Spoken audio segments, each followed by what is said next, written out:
Memórias. É um prazer estar aqui falando sobre o Geraldo Polezi, né, que foi um dos pilares da minha construção como repórter, como radialista.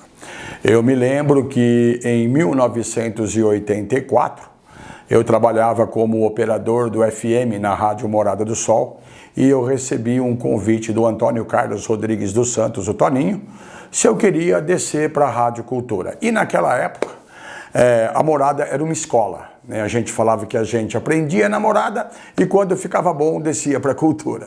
Hoje os tempos mudaram, maior respeito por todos os órgãos de imprensa de Araraquara, mas naquela época o Toninho me chamou, me fez uma proposta que na época era irrecusável, né? E eu saí da Morada e eu fui para a Rádio Cultura, onde eu fiquei por 10 anos. E nesses 10 anos eu tive a honra de trabalhar com profissionais como Antônio Carlos Araújo, Antônio Carlos Rodrigues dos Santos, Wagner Bellini, José Conde Sobrinho e Geraldo Polezi. O Polezi, quando eu cheguei na Rádio Cultura, em 84, ele era o diretor comercial e também o diretor da rádio, né? E o Toninho fazia a parte artística. E a rádio era administrada pela direção da Fábrica Lupo, então era um relógio aquilo. E era tipo assim, né? Por exemplo, o Toninho na questão da plástica do AM, que foi o qual eu fui contratado para dar meu início na Rádio Cultura. Eles não admitiam um furo no ar, um comercial que não entrasse direito, uma hora certa que não batesse. Então, era assim, a gente era cobrado profissionalmente com uma rigidez que era fora do normal. Mas aí você vai aprendendo e vai dando valor a tudo aquele conhecimento que você vai obtendo. Então eu tinha muito contato com o Antônio Carlos Rodrigues dos Santos, que era o diretor artístico, e eu tinha muito contato com o Polezi, porque eu estava ali começando. E eu comecei no AM da Cultura à noite.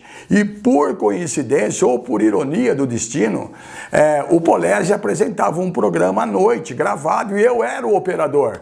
Se não me falha a memória, acho que era Joias Musicais. Então era gravado das 11 à meia-noite e eu que operava. Então eu tinha que acertar a fita de rolo de minuto em minuto, para que o seu pai desse a hora exata, né? E as músicas e a gravação, hora que ele anunciava e desanunciava, era tudo em fita de rolo. Hoje não existe mais nada disso, hoje é tudo no computador, é tudo programado. Hoje está fácil trabalhar de operador, com todo respeito aos que trabalham, mas na nossa época era muito complicado e a gente era muito exigido. Mas naquela época era tudo no cronômetro, né? E era aquele cronômetro, né? Que você tinha que contar ali e soltar. A hora que o locutor acabava de falar, o cantor começava a cantar, né? A música tocava lá. Então era assim, até que em 85, eu cheguei na Cultura em 84, em 85, Araraquara ia sediar os Jogos Abertos. E a cobertura que a rádio ia fazer através do departamento de esportes, que era o Zé Conde e o Araújo, a rádio não tinha o número de repórteres suficientes para os locais onde estariam acontecendo os jogos. Então era Fabinho de Carvalho, Zezé Bellini, Wagner Bellini, Beto Correia, tinha o Chico de Assis. Então juntou todo mundo que falava em microfone e a gente fazia um giro pela manhã e à tarde das praças esportivas.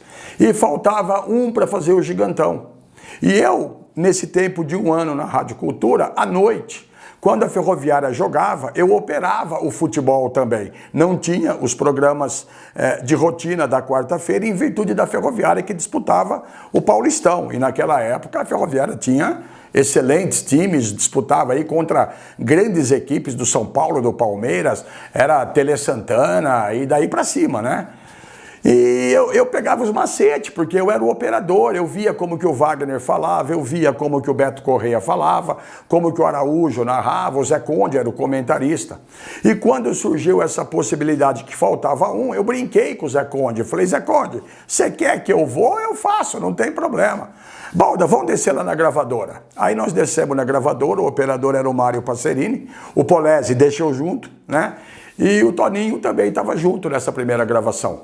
E aí, vamos ver, aí ele simulou, tá me chamando do Gigantão, e eu entrei. Muito bem, Zé Conde, grande abraço a todo o pessoal aí curtindo o AM da Cultura. Vamos agora com as informações esportivas aqui do Gigantão.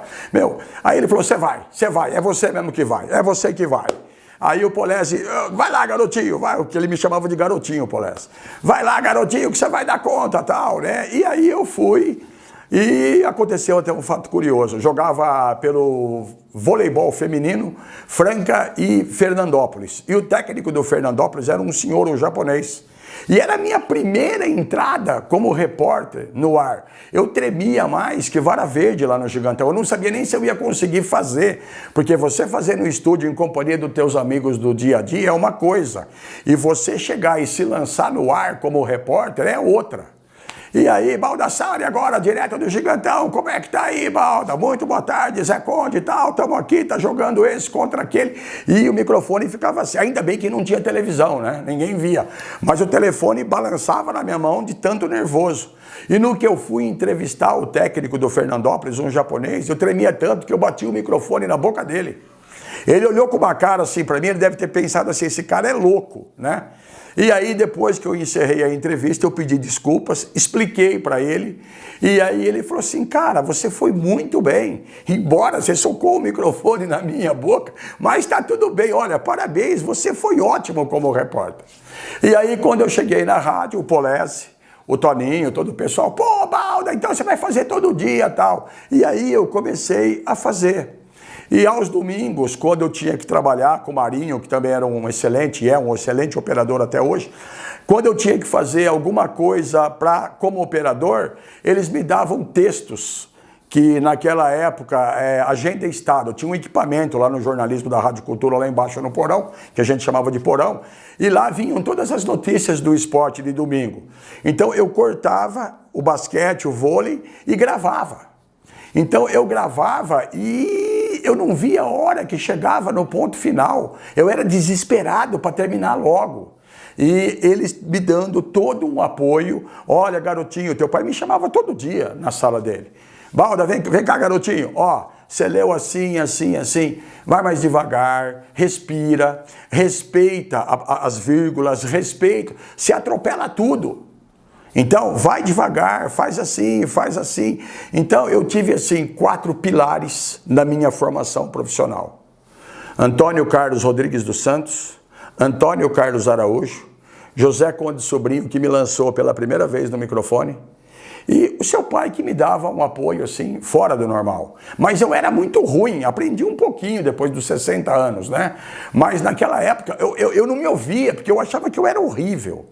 E teve uma reunião com a fábrica Lupo, que administrava na época a Rádio Cultura, junto com o Polezi e junto com o Toninho, que eram os dois responsáveis ali dentro do prédio. Mas eles tinham que prestar contas para a direção da Lupo. E teve uma reunião na Lupo que eles queriam que eles queriam que me tirassem do ar. E aí, numa reunião, o Polezi e o Araújo disseram o seguinte, era o João de Almeida, tinham vários diretores lá que eu não me lembro todos agora, né? O Mazon, eles disseram o seguinte, calma, o garoto é bom, ele tem o futuro, se vocês tiverem um pouquinho de paciência, um dia vocês vão ouvir falar muito do tal do Baldassarri. Isso foi em 1985. Né? Aí eu passei a integrar a equipe de esportes. O meu primeiro jogo profissional, que eu fiz sozinho, só foi Corinthians e Ferroviária no Pacaembu. Então você imagina, o Araújo me liga ao meio-dia e fala, Balda, já conversei com o Polezi, é você que vai fazer o jogo hoje no Pacaembu, Corinthians e Ferroviária. Falei, não, eu não vou. Não, você vai. Eu não vou. Você vai. Eu falei, eu não vou. Eu nunca fiz, eu não tenho a mínima noção de como seja. Participo nos jogos da Ferroviária em Araraquara, ficava o Beto cobrindo o time adversário, o Wagner Bellini a Ferroviária, eu só entrava para dar renda público e substituição. Então eu não tinha o pique da transmissão esportiva. E aí o Araújo falou, não, é você que vai, você pega uma troca de roupa, você vem para cá, nós vamos sair aqui da rádio ao meio-dia, não tem repórter, é você que vai. Falei, meu Deus do céu, o que eu vou fazer em São Paulo? Aí fomos para São Paulo. E aí, a hora que começa a tocar aquela musiquinha da abertura da jornada às 20h30, eu tremia mais que vara verde no campo. Nossa Senhora, eu falei, o que eu estou fazendo aqui? Foi em 85, foi a minha primeira transmissão esportiva, foi em 1985, no Pacaembu. O Corinthians ganhou da Ferroviária de 1-0, mas o time da Ferroviária disputou naquela época o quadrangular final. Né? O time estava assim, muito bem. Narciso, Adil, Marcão, Nenê Cardoso, Nenê Martins. E o Corinthians era só Casagrande, Birubiru, né? O Ronaldo, goleiro, o Edson Bocão era o lateral direito.